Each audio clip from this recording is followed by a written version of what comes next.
Salut à tous, c'est Misaki, j'espère que vous allez bien aujourd'hui. Aujourd'hui on se retrouve pour la quatrième mission donc, de Assassin's Creed Brotherhood of Venice. Donc la quatrième mission tutoriel et la dernière avant d'entamer la vraie campagne. Donc on se retrouve ici avec la dernière mission, nous avions perdu Alessandra. Donc hop, il y a un petit focus ici, on va le remettre bien, voilà. Donc ici, quand un personnage est laissé blessé sur une mission, à la mission d'après, il revient en tant qu'apprenti assassin et se repose pendant une mission. Donc à partir du prochain tour, on pourra reprendre Alessandra avec nous. Mais aujourd'hui, on va jouer avec une apprentie assassin à la place. Alors la petite différence qu'il y a, en fait, c'est qu'elle n'a pas la lame. C'est qu'elle n'a pas la lame cachée. Sinon, elle a tous les autres équipements d'Alessandra. Donc, on lui avait équipé une massue de chevalier. Et puis, donc, elle a toujours sa bombe fumigène, un remède et un parachute, avec des couteaux de lancer. Et puis, pour notre assassin Claudio, donc il a bien sa lame cachée, une épée commune, des couteaux de lancer. Et puis, on avait eu sur la dernière mission une cape qui nous permet de relancer un dé où on est détecté quand il y a un seul garde sur la case.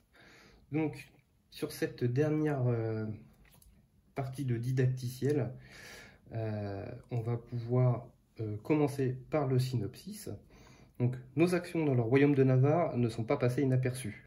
La confrérie des assassins a décidé de nous confier une tâche délicate, mais capitale pour l'avenir des assassins en Italie. En route pour Venise, la reine de l'Adriatique, la cité des masques. Un ancien repère de Templiers, qui semble abandonné depuis plusieurs mois, a été redécouvert par un informateur infiltré dans les rangs de l'ordre des Templiers. Inutilisable en l'état, mais avec un énorme potentiel. C'est notre chance de rétablir une base sûre et durable en Vénétie. Donc voilà le synopsis. Donc on va essayer de trouver une planque pour nos assassins. Alors, pour cette mission, l'objectif va être de rejoindre ici l'objectif. Et puis, une fois qu'on sera dedans, on va pouvoir trouver notre repère. Alors, on va ouvrir donc l'enveloppe. Donc, toujours avec la carte rouge. Donc ici, on prend les 3 cartes équipements de la pile et on les mélange avec les anciens équipements des autres missions. Donc, hop. On a nos 3 cartes équipements qui sont là. Ici, il y avait notre pile de défausse, donc on va mélanger tout ça. Ça va refaire donc notre pile d'équipements. Je vous rappelle qu'à chaque fois qu'on tue un ennemi et qu'on fouille le corps, on peut piocher une carte équipement et le mettre dans notre inventaire. Ensuite, la deuxième étape de la carte rouge, c'est mélanger les 5 cartes événements et on les ajoute au-dessus de la pile d'événements. Donc c'est toujours important, toujours au-dessus de la pile d'événements. Pourquoi? Parce que ce sont les événements liés à cette partie-là. On va faire ça. Ensuite, on va prendre les 5 nouveaux événements ici. Donc on va les mélanger. Voilà. Hop. On va les mettre par-dessus. Ensuite, ça nous dit qu'on place la carte de la tour sur la table. Donc je vais la mettre ici. Voilà. Ensuite, on a 2 cartes avec des espèces de clés dessus. Donc on les met face cachée. La carte 1 sur la carte 2 avec un pion d'exclamation. Donc on va faire ça ici. Voilà. Et puis le point d'exclamation, il n'y en a pas besoin. Pourquoi? Parce que c'est dès qu'on rentre sur cette case-là, on retourne la première carte. Et ensuite, la dernière petite information, tout en bas, c'est on laisse une petite carte de plan dans l'enveloppe. Et donc on revoit ici un LED de jeu à chaque fois avec les mêmes actions comme avant. Donc ça, on le garde de côté, ça nous permet de nous aider. Donc voilà, on va pouvoir commencer, je vais décaler ça un tout petit peu, on va pouvoir commencer donc la partie. Donc le but du jeu va être d'aller là-haut et puis voir ce qui se passe. Et puis pour le défi à 100%, il faut soit être dans une botte de foin, soit dans une cachette et tuer un ennemi. Donc obligatoirement avec une lame cachée. Donc sur cette partie-là, il n'y aura que Claudio qui pourra remplir cet objectif-là. Après, je rappelle, hein, c'est juste un bonus si on a vraiment envie de le faire, mais c'est pas obligatoire. Donc on va avoir deux choses importantes sur la carte. Ici, donc, il y a de l'eau. Alors l'eau, la seule contrainte, c'est qu'on ne peut pas utiliser les couteaux de lancer quand on est dedans. Et puis, donc, il y a la tour, bien sûr, où il va falloir aller pour synchroniser et voir ce qui se passe d'en haut. Et puis, je pense que dans un second temps, on ira faire l'objectif là-bas. Donc, je pense que la partie... Je vais plutôt donner le parachute parce qu'on a le droit, avant de démarrer la partie, de switcher tous les équipements que l'on a. Je vais plutôt donner le parachute à Claudio. Pourquoi? Parce qu'une fois qu'il sera en haut de la tour, parce que c'est lui que je vais envoyer par ici, une fois qu'il sera en haut de la tour, je pourrai me mettre sur une case de toit directement avec le parachute, ce qui sera nettement plus simple. Donc on va pouvoir commencer. Et donc la première phase, alors j'ai pas mélangé ça, les petites cartes de renfort, toujours. Hop, on mélange. Donc vous voyez qu'ici, les cases de renfort, donc c'est le A ici, le B ici, et le C juste là. Voilà, il n'y a pas de dé sur cette carte-là. On va commencer donc le tour. On va prendre une carte événement. Et donc ça s'appelle cadavre. Pendant ce tour, tout ennemi se déplaçant sur une case contenant un corps déclenche l'alarme. Donc vaut mieux éviter de laisser des corps, il n'y en a pas pour le moment. Donc ça ne devrait pas nous poser de problème à ce tour-ci. Alors, il ne faut pas oublier qu'on arrive hop, sur cette case-là. Et donc on peut voir ici qu'ils vont à l'est. Donc toutes les unités ennemies qui vont apparaître vont partir vers l'est. Ceux qui vont arriver en A vont être bloqués ici à cause du mur, donc ils ne pourront pas bouger. Ceux qui vont apparaître en B vont aller sur cette case-là, et ceux qui vont apparaître en C ne bougeront pas. Donc ça nous donne déjà un gros avantage, puisqu'on sait que ceux qui vont arriver ici ne vont pas monter. Pourquoi? Parce que pour 1, je vais aller là avec Claudio. Pour 2, je vais monter ici. Et pour 3, je vais me mettre ici. Donc là, on sait qu'on ne sera pas embêté, puisqu'ils vont rester sur leur case. Ensuite, pour notre apprenti assassin, qui commence un petit peu sa journée, on va faire ça. On sait qu'ils vont arriver ici, qu'ils vont aller par là. Donc je pense que la dernière action qu'elle va faire, c'est économiser. Comme ça, elle aura 4 actions au prochain tour. On pourra mieux anticiper ce qui va se passer. Mes assassins ont terminé. On va passer au tour des ennemis.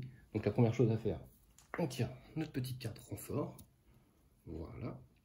Donc, pour l'instant, l'alarme n'est pas déclenchée, donc c'est le vert.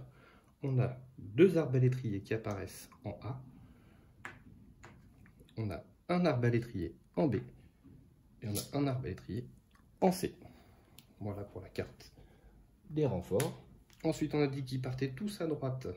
Donc, eux ne peuvent pas bouger à cause du mur. Lui peut aller à droite. Et lui ne peut pas sortir du champ, donc il ne bouge pas. C'est la fin du tour. On passe à la carte événement. Voilà. Ça s'appelle petit ou double. Pendant l'étape de déplacement des ennemis, ces derniers ne se déplacent pas s'il n'y a aucune donc socle rouge sur ce terrain depuis le début de ce tour. Il n'y en a pas. Sinon, tous les ennemis se déplacent d'une case de plus dans la même direction. Donc là, ils ne vont pas se déplacer. Pendant l'étape de déplacement des ennemis, ces derniers ne se déplacent pas s'il n'y en a aucune. Donc ils ne vont pas bouger. Bon, au pire, ils partaient à l'est comme avant, donc ça ne changera rien pour ce tour-ci. Donc ce qu'on va faire, on va reprendre nos 3 cubes. Hop, notre assassin, les 3 cubes, voilà. Donc pour 2, Claudio va monter en haut de la tour et se synchroniser. Donc on va voir, hop. Donc ce que ça nous révèle un premier coffre ici et un deuxième coffre ici. Voilà, donc ça, c'est toujours des bonus à prendre. Donc là, si il redescend dans la botte de paille avec les 2 ennemis. Donc c'est pas une bonne idée d'aller par ici. Par contre, ce qu'on peut faire, on sait qu'ils vont aller à droite. Donc on sait que de toute façon, ça ne va pas bouger par ici. Donc ce qu'on peut faire, c'est avec l'apprenti, on va aller chercher le coffre pour une case, 2 cases. Troisième action, on va ouvrir le coffre. Et donc on va piocher la première carte du coffre. Donc c'est une armure. Elle en a déjà une, puisqu'on en avait déjà un sur chaque assassin. Donc on va la mettre en stock pour l'instant. Ensuite, il lui reste une action. Donc soit je reviens, soit je continue, soit je reste là et je garde mon économie d'une action. Et je pense que c'est ce que je vais faire. Pour Claudio, eh ben c'est pareil. On va économiser une action pour le prochain tour. Fin du tour des assassins, on passe au tour des ennemis. Première chose à faire, les renforts. Donc on voit en A, il y a un garde agile qui apparaît. En B, nous avons 2 arbalétriers. Et en D, donc en C, personne. Et en D, un arbalétrier. Il n'y a pas d'ouverture de D, donc on ne tient pas compte de ce chiffre-là. Ensuite, on passe à la phase des mouvements des ennemis. Donc ils vont, je rappelle, donc ils ne se déplacent pas à cause du qui tout double. Donc on les laisse comme ceci. Nouveau tour, on va passer à la carte événement. Et donc on voit entrée secrète. Pendant ce tour, une fois maximum, désignez une case de canal. Un assassin n'importe où sur le terrain peut s'y déplacer pour 2 actions. Tout autre assassin sur la case de départ de cet assassin, ou qui se déplace, peut également rejoindre la case désignée. Donc en gros, pour 2 actions, on peut aller directement sur une case de canal. Là, ça ne va pas nous servir spécialement. Pourquoi? Parce que, alors, on va reprendre déjà nos actions. Donc ça ne va pas nous servir. Pourquoi? Parce qu'il faut que je dépense 2 actions pour aller sur une case de canal. Or, ça va me coûter 2 actions pour y aller en marchant. Donc il n'y a pas spécialement d'intérêt. Le seul intérêt qu'il y aurait, ce serait que Claudio la rejoigne ici également pour 2 actions. Mais Claudio ne va pas faire ça. Il va utiliser son parachute pour aller directement sur l'arbalétrier qui a tout au bout, en utilisant son parachute pour 2 actions. Donc il va utiliser son parachute, que je défausse. Et donc il va d'un toit à un autre toit. Alors, le toit de la tour est considéré comme un toit. On arrive ici, et l'effet du parachute, quand on arrive sur une case, on peut éliminer un ennemi directement. Ensuite, pour une action, je vais retirer le corps et le fouiller. Donc j'ai droit à une carte équipement. Et ben, je reprends un parachute. Tout va bien. C'est une action bonus. Ah oui, j'ai oublié de préciser, ils vont aller vers le nord, les ennemis. Donc ces 3-là vont monter, ces 2-là vont monter, et lui ne bougera pas, puisqu'ici il y a un mur. Donc, alors on a le droit d'interchanger quand on veut de personnages. C'est-à-dire que là, je peux faire jouer l'apprenti assassin pendant une action, et après reprendre avec Claudio, etc., etc. Donc là, je vais faire bouger l'assassin par ici. Deuxième action, je vais par là. Troisième action, je monte sur le toit. Est-ce que j'utilise mes dernières actions? Je vais rester comme ceci. Et pour 0, on va dire que Claudio se cache là-dedans. Il ne va pas prendre le coffre tout de suite. Pourquoi? Parce que si jamais je prends le coffre, donc ça va me faire utiliser mon action supplémentaire gratuite. Le problème, c'est qu'on va avoir besoin d'actions sur le prochain tour. Si jamais il y a du monde qui arrive ici, je préfère garder mes actions pour le moment, au cas où il y aurait un pépin. On peut prendre le coffre après, au tour d'après, c'est pas un souci. Donc là, le tour des assassins est terminé. On passe au renfort. Donc les renforts, voilà. Plutôt comme ça pour le focus. Donc du coup, on a un garde agile en A, 2 arbalétriers en B et un arbalétrier en C. Donc vous voyez, comme je vous ai dit, il arrive dans la case. Mais comme on est caché, pour l'instant, il ne se passe rien. Ensuite, on passe aux phases de mouvement. Donc on a dit qu'ils allaient tous vers le nord. Donc on va déplacer tout ce beau monde vers le nord. Voilà, comme ceci. Lui ne peut pas bouger parce qu'il y a un mur et puis il y a un toit. Et lui va bouger par ici. Fin du tour des ennemis, on va passer à un nouveau tour. Donc là, on nous dit ménage de printemps. Vous pouvez immédiatement retirer jusqu'à 4 corps n'importe où sur ce terrain. Ne prenez aucune carte équipement en échange. Donc là, ce serait pour enlever plein de corps qu'on aurait laissé traîner. Il n'y en a pas, donc pour l'instant, on ne va pas s'en servir. Et on voit l'indication, ils vont aller vers l'ouest. Donc, on sait qu'ils vont tous repartir par ici. Ça nous arrange. Alors, on reprend nos 3 actions. Hop, comme ceci. Donc pour 0, je sors de ma cachette. Pour une action, je ne vais pas faire ça tout de suite. On va attendre un petit peu. Pour une action, elle va rentrer dans cette case-là. Et pour une action, elle va prendre le coffre. Donc on reprend une carte sur le dessus du coffre. Et on trouve une épée longue romaine. Donc elle nous dit, c'est pareil, hein, comme l'épée commune, si on attaque avec, on déclenche l'alarme et on est vu. Pour une action, on lance 2 dés d'attaque. Et si on fait la spéciale, donc si les 2 dés d'attaque ont touché, on ajoute une supplémentaire. Donc au lieu de faire 2 dégâts, on fera 3 dégâts sur la case entière. Je ne vais pas l'équiper tout de suite, je vais la garder dans mon sac pour l'instant. Et puis on verra la prochaine bataille à qui on va l'équiper, si on le fait. Ensuite, on va, pour un cube, avec Claudio, rentrer sur cette case-là. Donc là, on révèle cette carte dès qu'un assassin entre sur la case. Donc on va la révéler. Hop, comme ceci. Donc l'informateur est là, avec une escorte. C'est un piège. Retournez le pion et gardez-le près de vous jusqu'à la fin de la mémoire. Donc on va prendre le petit pion qui nous donne donc des points d'expérience. Ensuite, prenez 2 figurines de garde agile dans la réserve. Donc on va prendre 2, voilà. Et ajoutez-les sur la case où est entré l'assassin. Voilà. Une de ces figurines est l'informateur. L'assassin sur la case devient recherché et l'état d'alerte est donné. Éliminez-les et regroupez-vous tous sur cette case. Puis révélez la carte 2. Donc là, on voit qu'on est arrivé dans un piège. Donc Claudio est repéré. Hop. Et la cloche, ici, est donnée. Tac. Donc là, il faut tuer tous ceux qui sont dans la case. Donc tout bêtement, hein, pour 1, on va taper avec notre épée commune. Donc on va jeter 2 dés. Donc je fais malheureusement un éclat et une riposte. Donc je vais tuer un garde agile.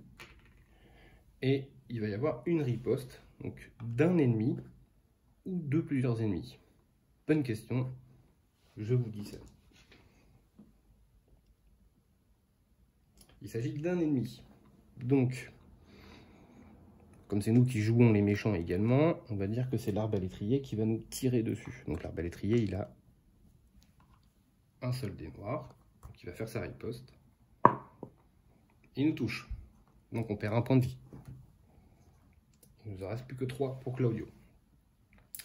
Ensuite, Claudio, pour sa troisième action du tour, il va essayer de retaper.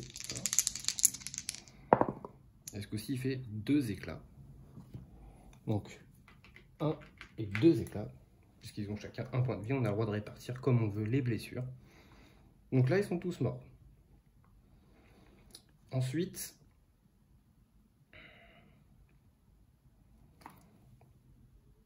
pour une action,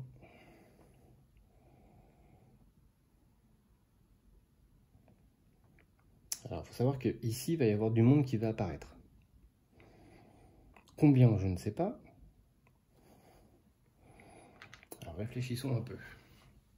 Ici, il va y avoir du monde qui va apparaître. Mais Claudio est recherché.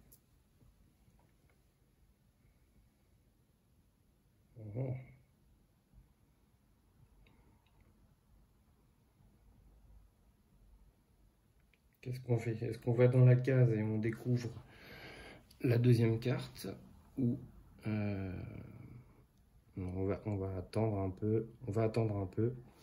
Ce qu'on va faire, c'est que pour une action, Claudio va revenir ici, mais va redevenir l'espace d'un instant incognito. Alors, lui va rentrer dans la cachette pour 0 et elle, elle pour 1, elle va partir ici. Donc comme ça, comme on a interverti les places, on ne déclenche pas ça. Vous verrez pourquoi après. Donc la phase des assassins est terminée. On passe au renfort des ennemis. Donc la première. Donc là, ce coup-ci, on est passé sur la ligne rouge. Donc, 2 gardes agiles en A. 2 arbalétriers en B. 1 arbalétrier en C. Et 1 arbalétrier en D. Donc la sortie D n'existe pas, donc on ne le met pas. Ensuite, donc ils se déplacent tous à l'ouest. Donc on va déplacer tout ce petit monde-là vers l'ouest. Voilà, comme ceci. Eux ne peuvent pas bouger parce qu'il y a un mur ici.